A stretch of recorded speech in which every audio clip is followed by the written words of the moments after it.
Valendo. Olha, seguinte, assunto novo, assunto que eu particularmente gosto bastante, tá? Eu acho que é um assunto que chama muito a atenção minha e dos alunos também, tá? Eu quero que você acompanhe comigo, fique ligado, faça pergunta, tire dúvidas, tá bom? Esse momento é seu, tá? Nosso assunto agora, eu vou, durante a aula, eu vou desligar o vídeo e voltar, desligar e voltar. Para quê? Eu estou na escola, a net aqui não é tão legal, tá? Ela oscila muito, então para evitar que ela fique caindo, eu desligo e ligo, eu desligo e ligo. Quando eu for falar do seu livro, que está aqui na outra tela, eu vou desligar a câmera. Quando eu for explicar, eu vou ligar a câmera. Tá bom? Tudo bem? E assim você evita de ver a minha cara feia também. Beleza? Vamos lá, ó. Legal. E o bom é que quando eu estou sem vídeo, até a voz, até o áudio melhora. Independência dos Estados Unidos. Muito bem. Muito bem. Olha, seguinte. Quando a gente hoje pensa em Estados Unidos, a gente pensa num país enorme, né, num país muito rico, muito importante. Só que na história americana, quando o país começa, ele era pequenininho, cara. Eram só 13 colônias ali no litoral leste, na costa leste do território, banhada pelo Oceano Atlântico, tá? Só muito mais tarde o país vai aumentar de tamanho, ficar com as dimensões continentais que tem hoje. Mas no começo, cara, era pequenininho. Lembra muito vocês, né? Todo mundo nasce pequenininho e cresce, fica grandão. Então, no começo da história, eram só 13 colônias. Que inclusive tem uma cidade lá que ninguém conhece, que é Nova York, né? Ninguém conhece Nova York, né? Que foi fundada por brasileiros nordestinos. Que louco, né, cara? Quando a Holanda lá atrás, né, teve perseguições religiosas, muitos holandeses fugiram aqui para a América. E lá no nosso Nordeste açucareiro e Nordeste muito pobre na época, alguns homens nordestinos, lógico, né, fugiram dali e foram para a América do Norte, lá no alto, e fundaram uma cidade. A capital da Holanda é Amsterdã, né? Foi fundada na América do Norte por holandeses e brasileiros, uma vila chamada Nova Amsterdã. Essa vila foi crescendo, aumentou, mudou de nome. Na Inglaterra tem York. Aqui teve Nova York, ou New York, como é chamada também, né?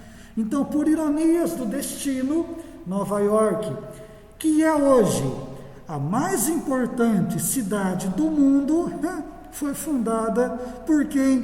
Brasileiros. Muito bem, olha só, mas isso não é a aula que eu ia tratar com vocês hoje. Vamos lá. Então, você vê aqui uma imagem da gloriosa estátua da Liberdade, né? Você vê aqui embaixo, ó, os americanos sempre muito patrióticos, né? Nesse cartaz aqui, ó, One Nation Under God, uma nação sob Deus. O americano é muito religioso, via de regra, tá? E aqui desfiles patrióticos também. E aí você se pergunta, qual é o começo da história americana?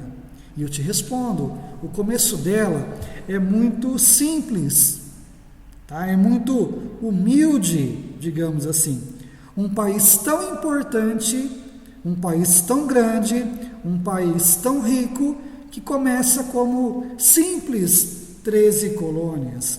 Vamos entender o porquê, então. Vamos entender os motivos que levaram um território tão pequenininho, tão meia boca, né, a se transformar nesse gigante da economia mundial, né? Quem tem aí os seus iPhones no bolso aí, cara, é uma herança americana, né? Quem curte música em inglês, né? Quem canta música em inglês, é uma herança americana, enfim, tá? Vamos entender então o nascimento desse tão importante país. Beleza, gente? Tranquilo? Então, estou aqui, ó, com o seu livro. Estou aqui com o seu livro, tá? É igualzinho que você tem aí, para a gente entender o que está rolando nessa bagaça aqui. Tá bom? Muito bem. Olha, então, lá no começo da história, eu já te falei, né? Esse território, olha o meu mouse aqui, ó, era formado por 13 núcleos, ou 13 colônias, tá? As colônias do norte e as colônias do sul, tá bom? Lá no norte, você tinha, por exemplo, a colônia de Massachusetts, a colônia do Delaware, que já trabalhavam com uma economia baseada em pequena e média propriedade, onde o trabalho era livre, onde não tinha tanto trabalho escravo. Lá no sul, ao contrário, em colônias como a Virgínia, a Maryland, né, a Geórgia, o trabalho ali era voltado para o cultivo de algodão. E todo o trabalho baseado no trabalho de escravos, entendeu? Então, no norte, trabalho livre, no sul, trabalho escravo. O escravo ficava lá no sul do país, tá bom? Mais tarde, bem mais tarde, isso vai dar um arranca-rabo, uma guerra tão terrível, chamada Guerra Civil Americana, em que muita gente vai morrer. Vai ser norte lutando contra sul. Mas, por enquanto, reina a absoluta paz na América do Norte. Você tem lá as 13 colônias, do outro lado um território bem desabitado, cheio de índio, na verdade, tá? Vai ter muita guerra entre branco e índio. Você já ouviu a expressão faroeste? Já ouviu a expressão faroeste? Vou pôr no chat, ó. Cadê o chat? Abriu. A expressão faroeste, ó, escrevi aí, ó. Manja filme de Bang Bang, que o seu avô gosta? Não? Todo velho, menos eu, né? Todo velho adora ver filme de Bang Bang. Então, faroeste vem de Far West. Ó, Far West. Tá falando o meu áudio, vou escrever errado. Ou seja, o oeste distante. Porque a região do oeste era tão longe das 13 colônias que ganha o nome de Far West, que em português vira faroeste, tá bom? Então vejam só, vamos entender de que forma as colônias vão se transformar num país livre. Porque, olha aqui o mapa, ó. Essas são as 13 colônias, tá? Que são dominadas pela Inglaterra. Só que nesse momento aqui, ó, 1780 aproximadamente, a Inglaterra, vou usar um termo aqui, meio chato de falar, a Inglaterra já está vivendo a Revolução Industrial, e a Inglaterra está cagando para as 13 colônias, que começam a ter muita autonomia. Por quê? Quando o gato não está, o que o rato faz? A festa, né? Quando seu pai sai de casa e você fica sozinho, o que você faz? Bagunça, é ou não é? Claro que as mocinhas não, né? Só os mocinhos aí. Então, como a autoridade inglesa não está se importando muito, As 13 colônias começam a colocar as manguinhas de fora, preconceito nada, né? Mocinha comportada, mocinho bagunceiro, até parece, né? Enfim, vamos lá. O que vai acontecer então nessa história? Aos poucos, a economia inglesa começa a entrar em crise, tá? Começa a entrar em crise e vai fazer o quê? Aumentar os impostos da colônia. Lembra muito o que acontece hoje em dia, né? O governo não tem grana, aumenta os impostos e quem paga é o povo. Para variar, é o povo. Que legal. Adoro pagar impostos. Fico muito feliz pagando impostos. Só que não, né? Nesse ponto da história, olha para o seu livro aqui, ó. Aliás, é importante que você acompanhe a aula tendo o livro aí do seu lado. Acompanhe a aula com o livro. Você pegou o livro, veio na escola, recebeu, tem o livro. Pega o livro e enfia bem no meio da sua mesa e acompanha a aula com o livro aberto, tá bom? Tranquilo? Muito bem. Olha só. Havia o chamado comércio triangular. De um Mas que lado, página que é? Gui, a página, deixa eu ver aqui, cara, que eu já te falo. Página 43. 43, no meu 43, ó. Então havia o chamado comércio triangular, feito entre a América do Norte, a América Central e a África, tá? Nesse comércio triangular, porque formava um triângulo, América do Norte, Central e África, triângulo, ó, tá vendo aqui? Então, nesse comércio havia a troca de açúcar por escravos. Açúcar que virava rum que é bebida de pirata, tá? Esse rum era trocado por escravos. A economia inglesa percebeu que a colônia estava tendo um certo lucro com isso e falou: não, para com essa bagunça, porque colônia não tem que ter lucro. Quem tem que ter lucro é a metrópole, no caso a Inglaterra. Está me acompanhando? De boa. Então a metrópole é quem manda, colônia obedece. A metrópole inglesa cria um jeito de tornar a colônia menos autônoma. E essa forma criada pela metrópole é justamente aumentando os impostos, tá? A Inglaterra vai se envolver numa guerra com a França, chamada Guerra dos 7 Anos. Por que a guerra tem esse nome? Porque durou 7 anos, óbvio, tá?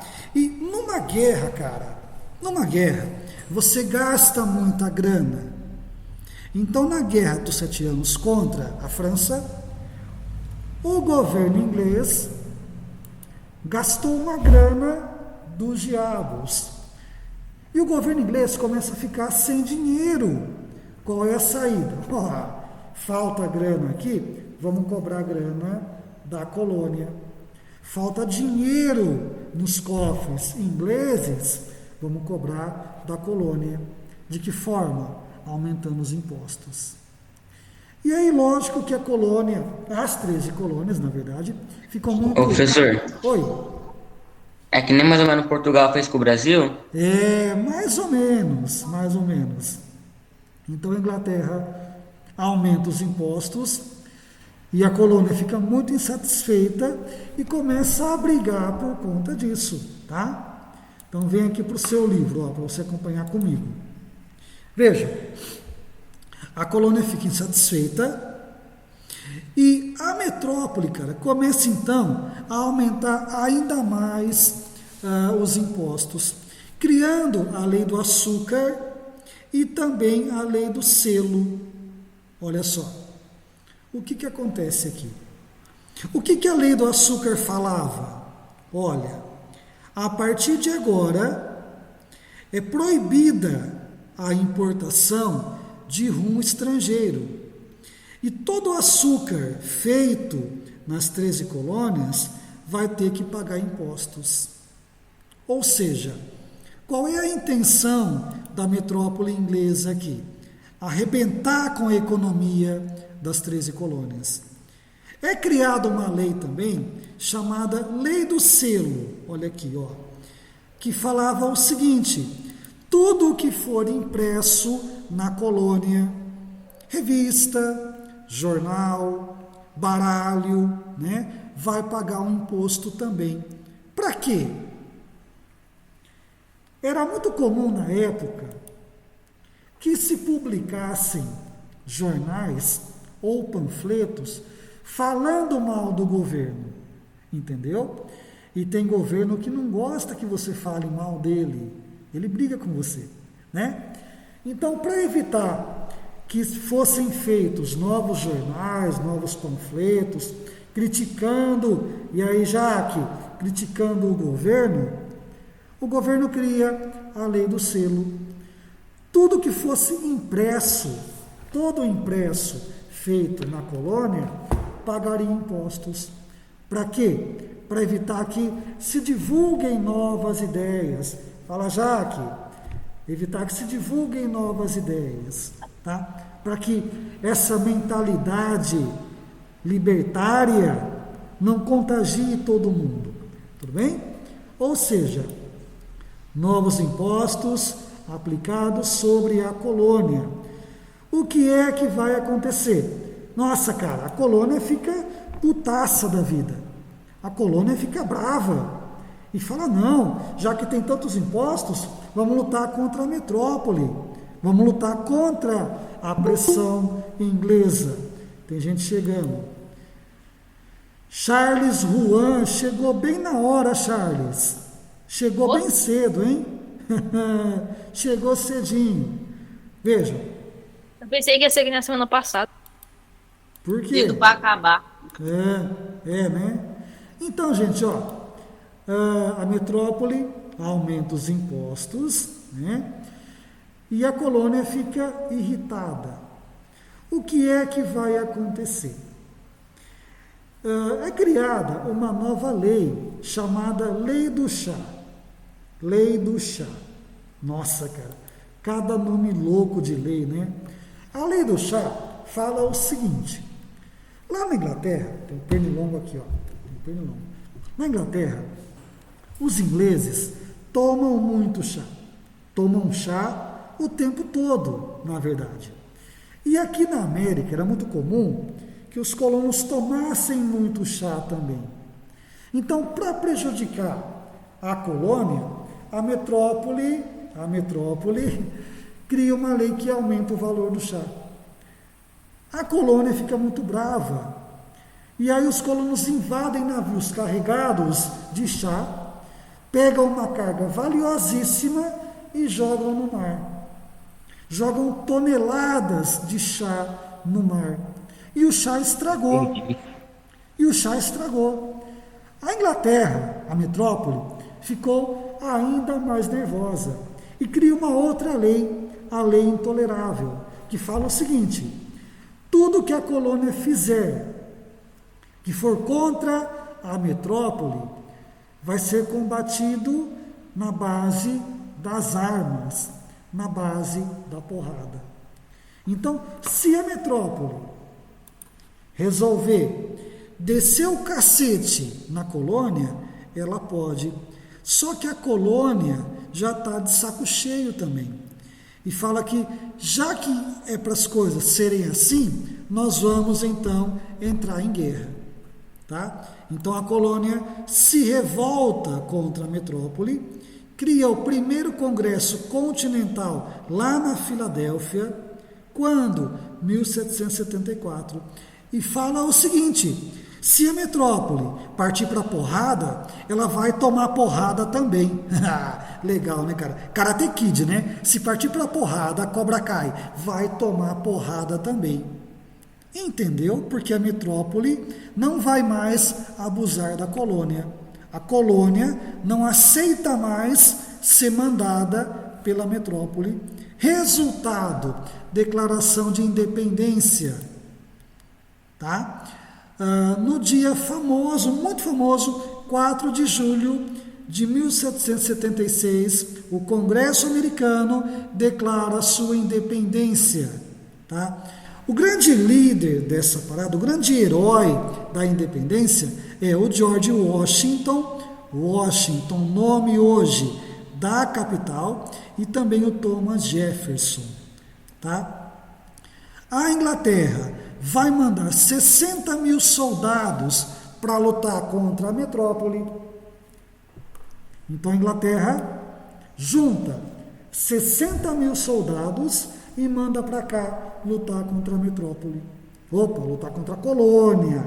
A colônia enfrenta os soldados e a colônia vence os soldados ingleses.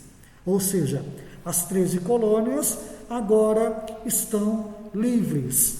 Não fazem mais parte do domínio da Inglaterra.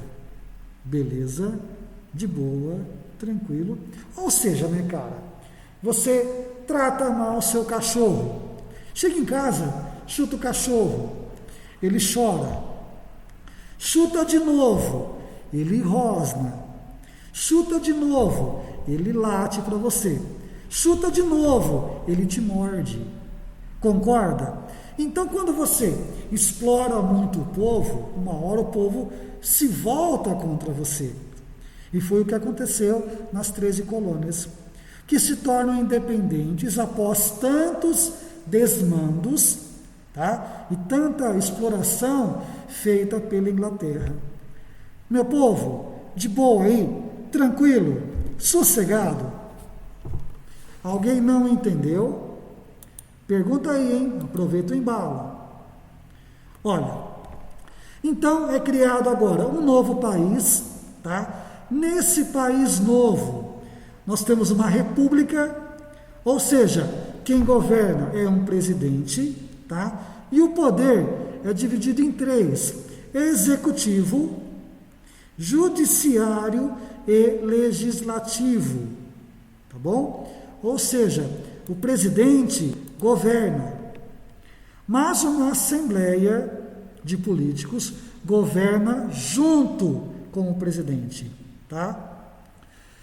Os Estados Unidos nunca tiveram um rei, sempre foram governados por presidentes, tá bom? E o governo é tripartido em executivo, legislativo e judiciário.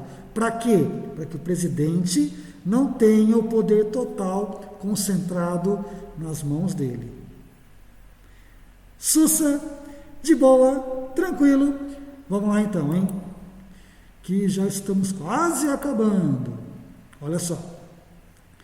Essa aqui é a área das 13 colônias que começam a aumentar de tamanho, ó, conquistando territórios a oeste. Esse ponto da história é chamado de Grande Marcha para o Oeste, tá bom? Muito bem. Gente, ó, anota aí a sua tarefa para... Ixi, e agora, hein, cara? Sexta-feira agora, vocês vão entregar a tarefa na escola, não vão? Tem tarefa para sexta-feira agora. Eu vou deixar uma só a mais para o 8º ano, tá? Então, ó, para o 8º ano, a única tarefa para sexta-feira agora vai ser... Peraí, ó.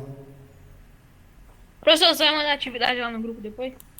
Vou pôr aqui no chat e no grupo, tá? Manda para ninguém ficar confundido. Beleza. Calma aí. Não vou judiar muito. Então, ó. Tem que mandar no grupo, senão o Gabriel não vai vir. 5 e 6 da página 45. Vou pôr no chat, ó. São 2 perguntinhas só. Ou seja, tá bem de boa. Ó, tarefa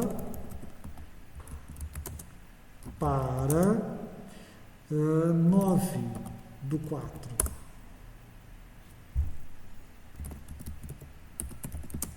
Questões, qual que é mesmo?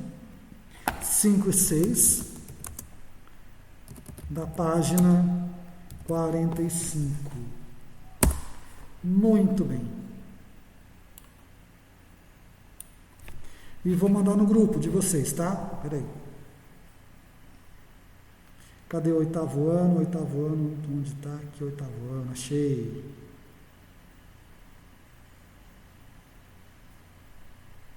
Questões 5 e 6, página 45. Também está no grupo. A pergunta de sempre: tem que mandar foto para mim? Se quiser, pode mandar, mas foto não é importante. O importante é que você mande a tarefa para a escola. Pode mandar, eu vou ler, eu avalio, tá? Vejo se está bom, mas o que vai contar como nota é o que você mandar aqui para a escola, tá bom? É isso aí, gente. Por hoje é isso.